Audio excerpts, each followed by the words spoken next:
এটা কি বলো তো, এটা হচ্ছে তালের মাড়। আর এই তালের মাড়টাকে তোমরা কিভাবে 3-4 মাস ফ্রিজে রাখতে পারবে, নষ্ট হবে না, তেতো হবে না, কিছুই হবে না, সেটাই আজকে তোমাদেরকে দেখাবো। এটা অসময়ে তালের মাড় হচ্ছে অনেক তাল গাছ হয় না, 12 মাস তাল হয়, তো ওটাই মানে আমাদের স্কুলের কাছে ছিল, আমি যে স্কুলে পড়েছিলাম তো মা নিয়ে এসেছিলো। ওটাই এখন আমি তালের মাড় বের করে ওটাকে আমি হচ্ছে ভালো করে ফুটিয়ে নেব, ফুটিয়ে ফুটিয়ে একদম মানে যতটা পরিমাণ তার হচ্ছে হাফের হাফ করে নেবো, একদম ঘন করে রেখে দেবো, একদম শক্ত করে শক্ত করে মানে নাবিয়ে তারপরে হচ্ছে ঠান্ডা হয়ে গেলে ফ্রিজের মধ্যে রেখে দেবো। এইটা তোমরা 3-4 মাস হচ্ছে ফ্রিজে রেখে দেবে, কিছুই হবে না।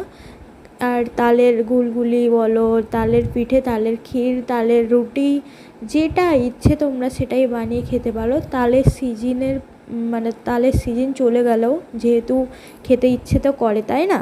যদি হেল্প হয় অবশ্যই আমাকে কমেন্ট করে জানিও।